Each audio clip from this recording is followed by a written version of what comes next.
Hi, I'm Nicholeen Peck, and I teach all over the world about parenting, good communications, and how to build strong family bonds through the lens of the principle self-government. And in this video, I am doing a full class about disagreeing appropriately.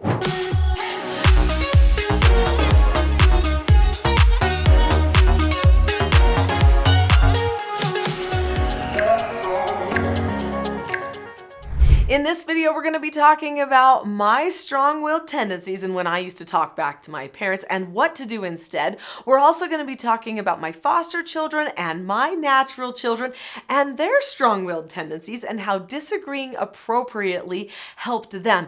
In this video, we are going to be discussing the 4 secrets to disagreeing appropriately so that you can apply that skill in your life today. So I'm strong-willed. It's one of my greatest assets, actually. If I weren't strong-willed, I would actually have a hard time governing myself. So a strong-willed person has great potential. A strong-willed person is the type of person that when they find a truth, they stick to it. They will die on that wall. They will make sure that they hold themselves accountable and they follow through with what they planned to follow through with. Now, the problem is if the strong-willed person does not have a moral grounding, then that strong-willed person is going to start to die on every emotional wall that they have. And if they don't have the skills that they need to help them live the truths that they think are true, then they will struggle as well. So as a strong-willed person, I used to talk back to my parents a lot.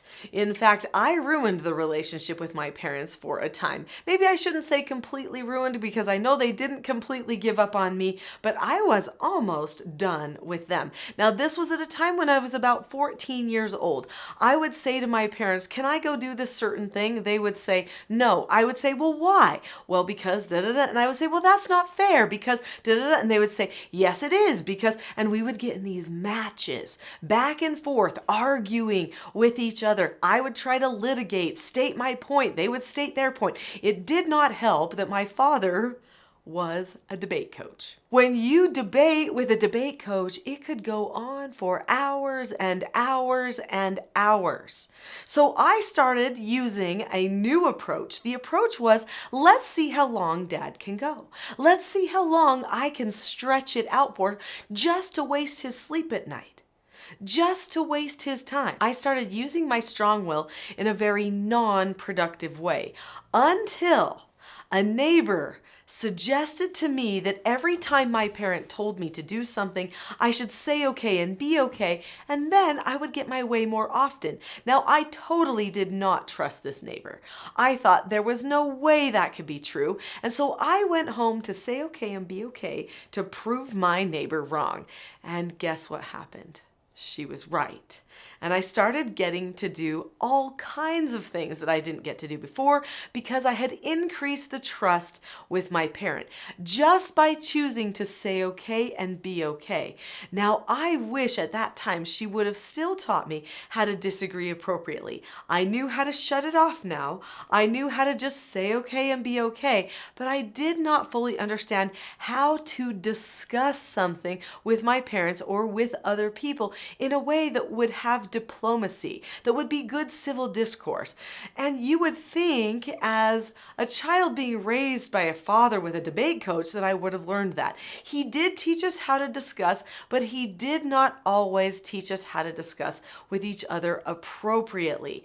That would not come until years later when I started doing therapeutic treatment care for troubled teens, and I was handed a notebook. Well, it was a binder really, about this thick, one of those 4 or 5-inch binders full of skills. And one of the first skills that drew my attention was this amazing skill called disagreeing appropriately. And I thought to myself, aha, now that is a skill that everyone needs because they need to know how to get their way in an appropriate way. So we're going to talk about this skill, disagreeing appropriately, the steps to it, how to use it, and the secrets that you need to understand so that you can more effectively use this skill. But first, is this interesting to you? If so, subscribe. Do you see that button? It says subscribe. That means that it is an instruction for you. If you want to get more content like this, subscribe now. So what happens? What does a person do when they don't know the skill disagree appropriately? Well, oftentimes they whine. But Mom, why can't I? Everybody else is. All of those types of things that they say. They complain or they get frustrated and they don't talk. They close up. That's another type of disagreement. It's just not an appropriate one. When someone is closing off, usually they're having an attitude problem, and this is actually a type of disagreement. They're just not doing it appropriately. Another very common thing, especially for a strong-willed person, is to talk back. Now, I have a cardinal rule. Cardinal rule number 1. For Nicholeen Peck in her parenting, when she would bring in troubled children into her home or deal with her own strong-willed family, was you don't ever talk back to the talkback. So when they talk back to you, you do not talk back to that. That was my father's mistake. I would talk back to my father and he would talk back to me. Then I would talk back to him and he would talk back to me. That created a debate, but it wasn't necessarily a calm discussion that was always productive.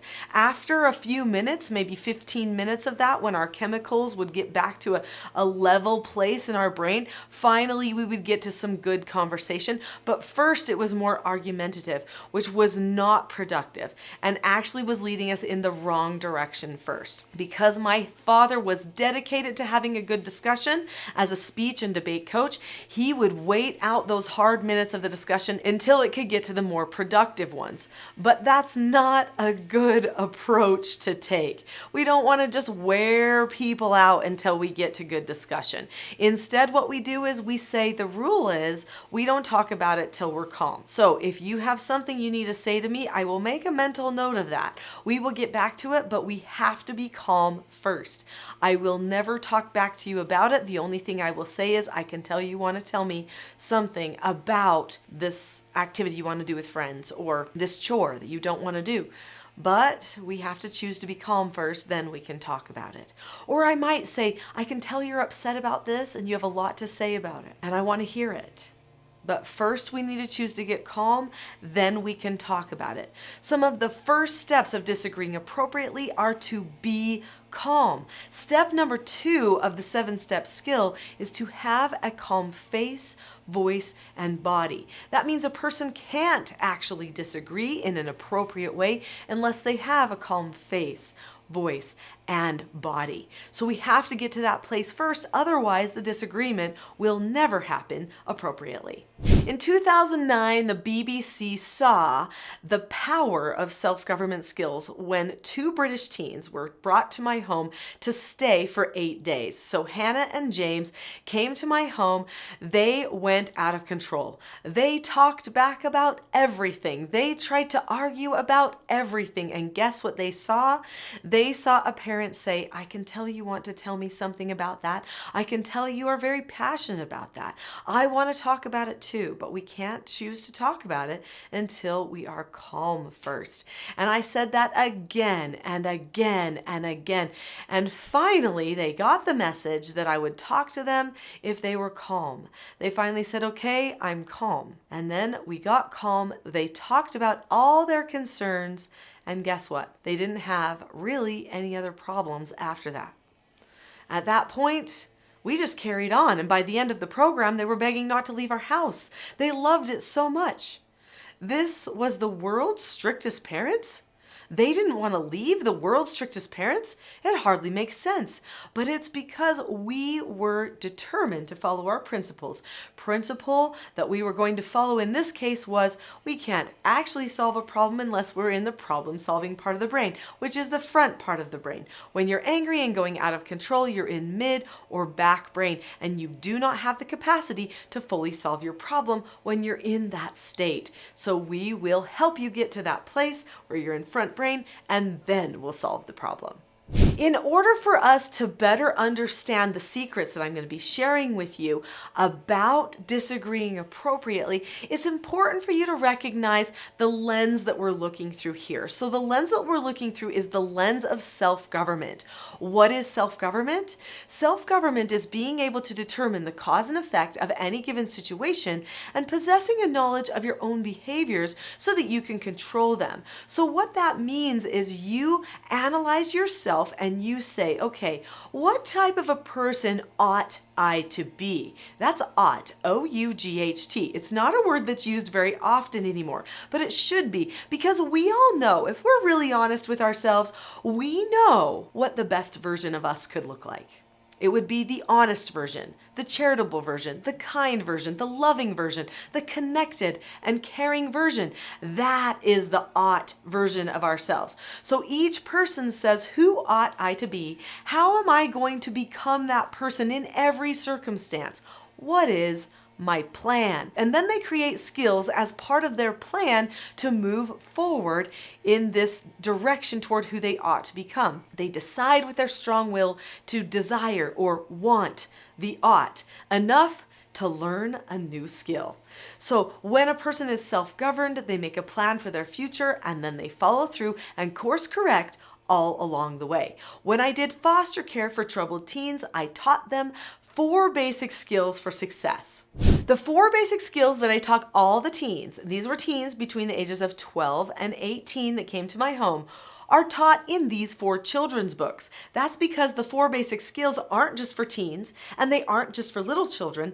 They are for everyone. They are adult skills, but these make it fun to teach little children. The 4 basic skills are following instructions, accepting no answers and criticism, accepting consequences, and disagreeing appropriately. That's the one that we're going to be talking about today. Now, here's something you need to know about these other 3 skills. Following instructions, accepting no answers and criticism, and accepting consequences all mention the skill disagreeing appropriately. That's because disagreeing appropriately is always an option. I want to tell you a little story about a moment I had with my foster daughter one time. So I had one foster daughter who had extreme anger control issues. She would rage and she would storm off or she would hit things. She really had a temper. She had a habit of giving in to that temper, and we had to work a lot on her calmness. Well, one time toward the beginning of her stay in our home, she got angry. She went to her room and she slammed the door. She had gone completely out of control. And I remember walking to her room thinking, well, I know she's walking away from me, which in our family means that she's chosen the largest consequence.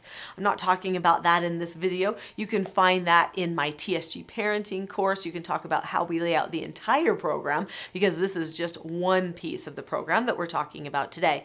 But anyway, she had earned the largest consequence that she could. She knew it. I knew I needed to go and talk to her. So I went toward her room. I remember reaching out to grab the doorknob and then feeling like, no, don't. She will see me walking in that room as a power struggle, and she is in the zone of power struggling right now.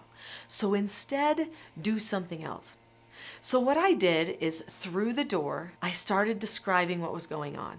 I said, hey, just a few minutes ago, this is what happened.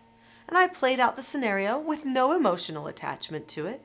And I said, and then you came here, you're angry, you slammed the door. I know you want to talk to me about being angry, and I want to have a good talk with you about it too. But you've got to choose to be calm.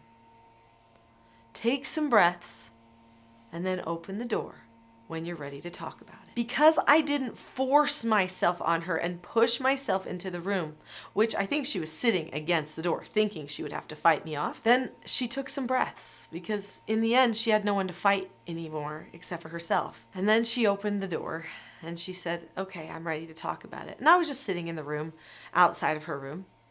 And I said, okay, come here, let's have a talk. And then I said, now, this is how the situation started.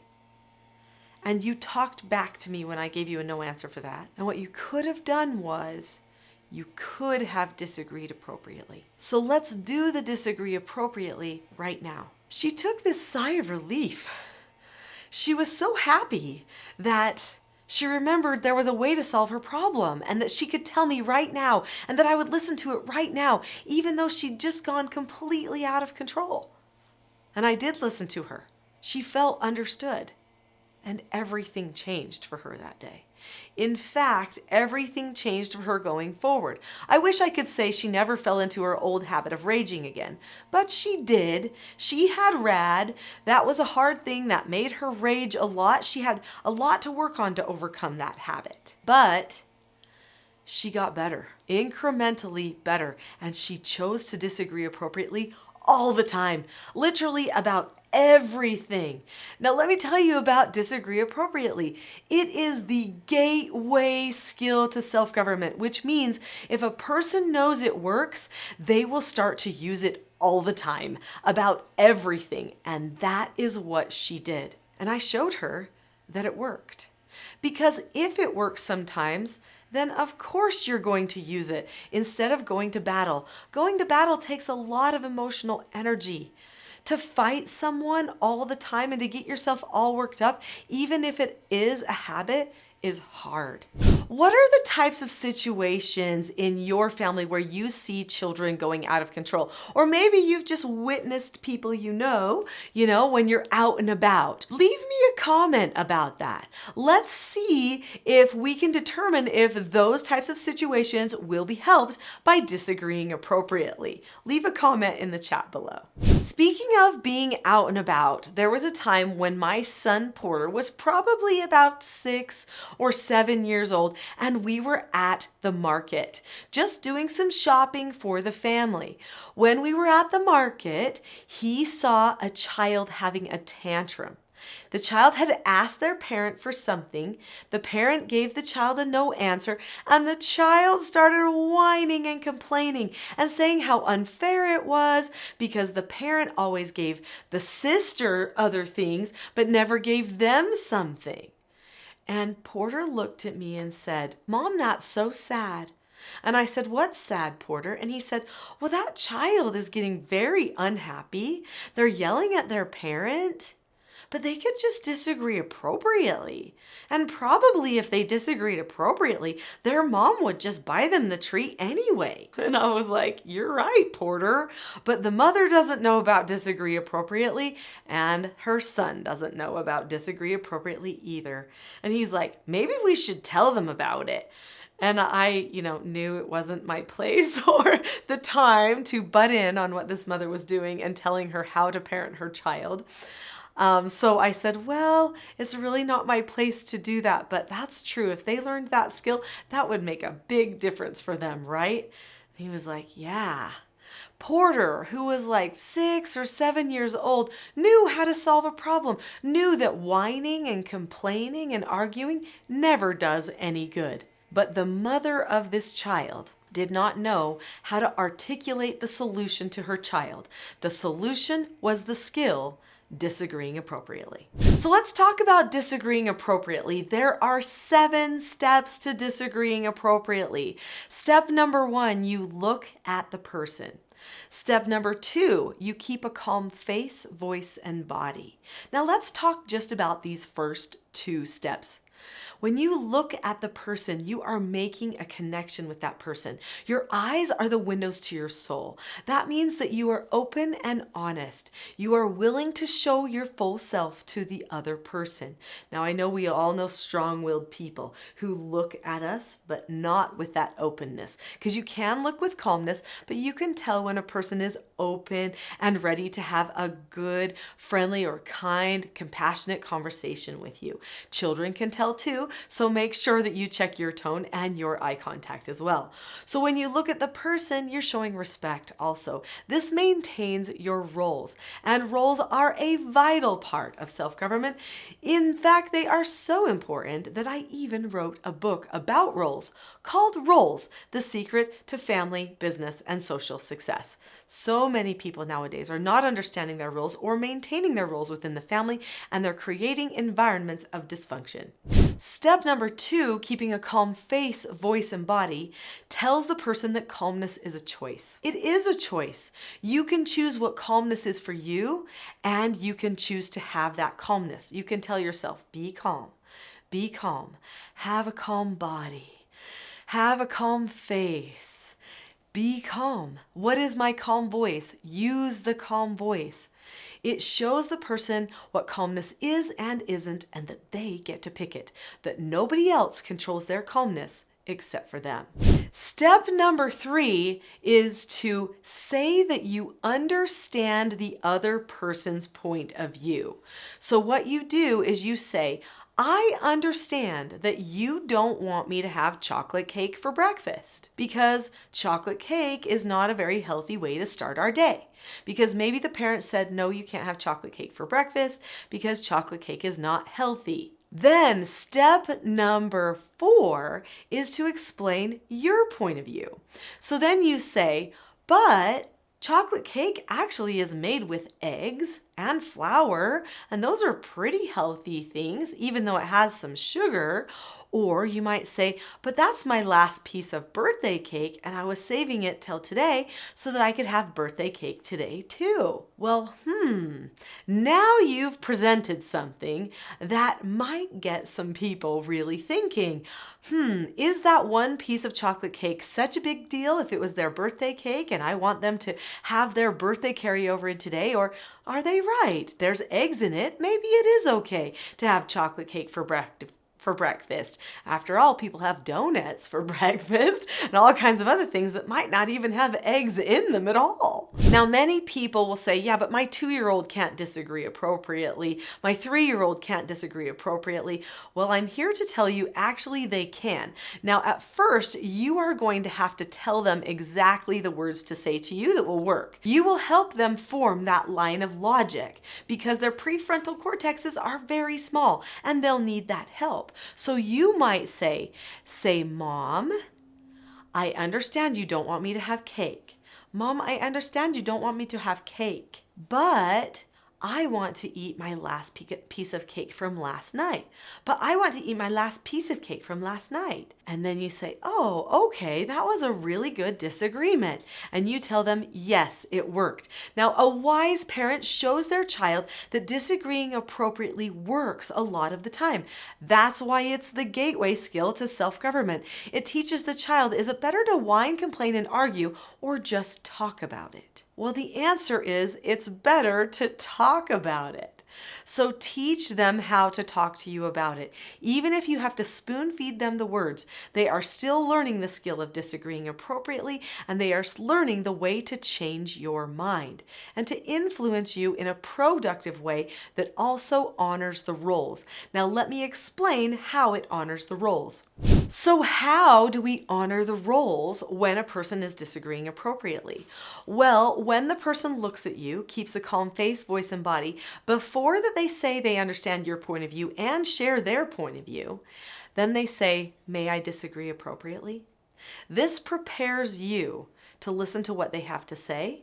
It prepares you to be calm. And it prepares them to go through all of the steps. The answer to that question is yes. The only time you would answer no to that question is if they have disagreed appropriately with you already about that exact same circumstance, in which case they are not dropping the subject. So that brings me to some of the other steps. So step number 1 is look at the person, then keep a calm face, voice, and body as number 2. Number 3 is to say that you understand the other person's point of view. Number 4 is to share your point of view. Number 5 is to listen to what the other person has to say. So the other person might say, no, you still can't have the cake. Or they might say, okay, you can have the cake. You listen to what they have to say. Step number 6 is you say, okay. You don't say, may I disagree appropriately anymore, because you just did disagree appropriately. So you say, okay. And then step number 7 is you drop the subject. That means you don't talk about it or think about it anymore. you are done. You don't go ask somebody else about it. You decide it's over and it's finished. Now, disagreeing appropriately can happen with anybody. We're talking two adults can disagree appropriately. Parent and adult can disagree appropriately. Child and child can disagree appropriately. It can be used at school, at church, at family parties, at home, at the store, at the airport. Anywhere. You can use disagree appropriately with the tax collector and your boss. Anyone can use the skill disagree appropriately. It is the perfect skill for good diplomacy, good civil discourse. It is a mature skill that shows a person is more worried about their own self-control than controlling other people around them. So why does disagree appropriately work? Well, there's 4 secrets to that question. Disagree appropriately works because secret number 1, it is a brain shifting skill. So when a person is starting to worry, get anxiety, or go into a place of habit, whether it's an emotional habit or even a physical habit that might not be calm, they are going to midbrain or back brain. Now, to solve our problem, remember I mentioned earlier, we have to be in front brain, in the prefrontal cortex. So when a person chooses to disagree appropriately, they go to front brain. They have to think, wait, what skill do I have for this? Oh, may I disagree appropriately? Or if you're an adult disagreeing with another person, you might just start the disagree appropriately interaction by saying, I understand that. Sometimes I will really wow people, like at the airport, and I'll say, I need to disagree appropriately with you about me not being able to get on this flight. And they're like, oh, she's going to disagree appropriately. I might welcome that after all the other people who have not disagreed appropriately with me, right? Anyway, so we go to front brain. What's the skill I need? I need disagree appropriately. What are the steps to that skill? Look at the person, keep a calm face, voice, and body. Then I go to the next level of front brain work and I ask myself a question. What does that other person want me to understand? Well, they want me to understand this. So now I'm going to articulate that. I'm going to seek to understand that other person. And then I'm going to have them understand me. So now I have to explain myself. And by the time I'm explaining myself, if I have truly sought to understand them, then I'm going to be able to do it in a non-emotional way. And then I'm ready to accept a decision, whether it's yes or no. I can say okay and drop the subject. It is a brain shifting skill. That's why it's the gateway to self-government. When a person learns self-government, they have to stay in front brain. That's the key. If you want to be calm, stay in front brain. If you want to solve your problems, stay in front brain. If you want to connect with other people around you, stay in front brain. I know that seems like that's not true. Some people think, no, you got to emotionally connect with other people. Well, there are productive emotions and non-productive emotions. And when you're in front brain, you can do all the productive emotions. The non-productive emotions actually oftentimes make us detach and feel selfish. So staying in front brain helps us with all of it. Secret number 2, disagreeing appropriately is a describing skill. This is vital for self-government. So self-government is proactive as opposed to reactive. Oftentimes when people talk back to somebody, they are reacting to a statement that was just made. So when a person has to describe, oh, this is what you are probably feeling or what you want me to understand, that is now going to a place of description, which is a proactive thing to do instead of a place of reaction. When you start to tell a story instead of react, you can stay in front brain. That's the beautiful thing about it. So be sure not to forget that first part of the skill, which is to say that you understand the other person's point of view. That is the part that everybody misses. Secret number 3. Disagreeing appropriately points back to the family vision or who you are as a family, and it maintains respect and roles. So as I mentioned before, when you say, may I disagree appropriately to someone, that shows respect and it maintains the roles in your office or in your family. But what a lot of people don't recognize is that when you communicate well and you seek to understand other people, it actually reminds you who you are as a group. In my book, Parenting a House United, and in my TSG parenting course, I teach people how to create a vision for their family for the future. Family visions are powerful because they give everybody a reason why they should care about making a change as a family. This family vision is a picture of the type of relationships you want to have in the future. Well, when you are discussing with someone in a very understanding and calm way, this reminds everybody of who you are as a family. It's not about self, it's about the entire group.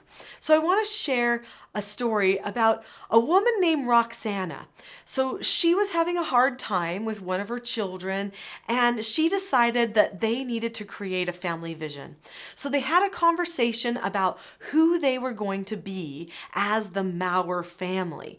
And they created this beautiful picture of who their family was and where they were headed.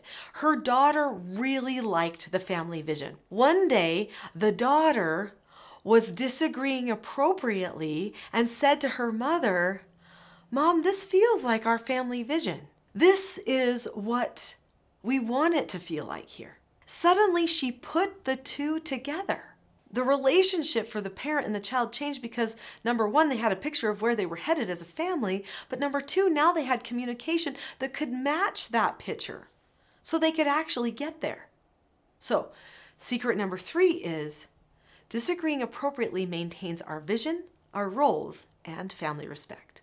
Secret number 4 is the good news and the bad news for a lot of people, and that is that disagreeing appropriately takes more time.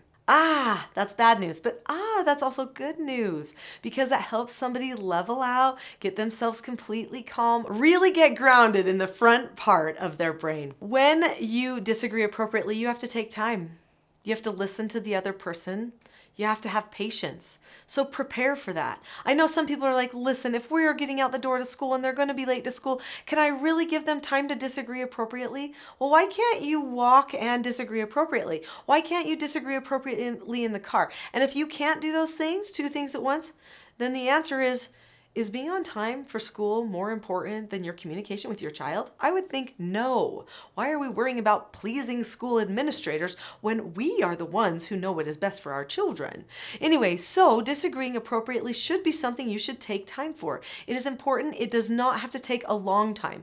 Sure, disagreeing appropriately can open the door to a deeper conversation, but it also can be pretty short and sweet. It could be something like, "Mom, can I disagree appropriately about not being able to have another cookie for my lunch?" "Yes, you may. I understand you don't want me to have 2 cookies for my lunch, but I like to share my lunch with somebody else because they don't often bring lunch to school, and I thought they would like to have a cookie today too. Could I bring another cookie to share with them?" Whoa, that's fast, but that changes everything, doesn't it? Sure, you can have another cookie. Of course. But it's fast, it's quick. Sometimes a little child might say, "Mom, I know you don't want me to have a tutti, but I really want one." And that's it. That's the disagree appropriately. But they did it. So it's not always going to take forever, but you need to be open to that conversation. Isn't the whole point to talk to the children? It's not to shut them down. I know we don't like taking all of the extra time sometimes because we get really worried about efficiency. But if I could just convince you to be more worried about effectiveness in your communication than efficiency in your communication. Efficient communication is inherently selfish. Effective communication changes hearts. That's what you want to do. So if you feel yourself getting annoyed by them asking to disagree appropriately, then quickly do a little disagree appropriately within yourself. Say, "Self, I know you don't want to listen to this disagree appropriately, but you told them that you would always do that. And this is what opens the door for good communication and good relationships. So self, you need to listen to the disagree appropriately." And then say, "Yes, you may disagree appropriately." Have a little internal disagree appropriately dialogue with yourself if you must. Disagree appropriately is powerful enough for you and for them that it is worth the time to do within yourself and with everybody else. There was a mother from Canada named Evelyn Van Dis, and she told me years ago that she was getting very annoyed with her children always wanting to disagree appropriately because here's the thing, once it works, they will try it again and again and again. Show them it works. Have it work the majority of the time. And then sometimes the answer is still going to be no, and they have to say okay and drop the subject. even if the answer is no. Well, anyway, Evelyn said she was getting annoyed because they were disagreeing appropriately all the time, and it was taking so much of her time. But then she decided that every time her child would say, "May I disagree appropriately?" that she would say, "I need to get ready for this. I need to prepare myself." And so she prepared herself very quickly, that this was okay, that this was good, she told herself. And she would listen to the disagree appropriately. And then everything was more peaceful, more happy. She enjoyed being a mother more because she took the time to listen, when before it was a bother. Disagreeing appropriately is powerful. It helps us remember who we are, who everybody else is, and it helps us remember that we all need to be understood, and our opinions and the things that we need to share are valuable. But we've got to share them in a way that's productive, in a way where we can actually solve our problems instead of create more problems by talking back and power struggling and getting angry. Disagreeing appropriately is just one skill. It's one of the 4 basic skills. There are also 5 teaching styles. There are also 3 meetings. There are also problem-solving skills that I teach for how to develop the prefrontal cortex. There's vision, there's mission, there's family standard. There are a lot of pieces to the teaching self-government system, and they all work together so that the whole family can be self-governed and so that everyone can enjoy their relationships and family life more. But this one piece is just the tip of the iceberg. If you think that you would like more help with your self-government as a family, then definitely get more help. In fact, I have something for you today that is free. It's a great first step to help you with your calmness, which I have a whole skill set just for calmness. So definitely go and check out the Calm Parenting Toolkit. In the description below this video, there is a link to the Calm Parenting Toolkit. It's probably the first link. It says teachselfgov.com/toolkit.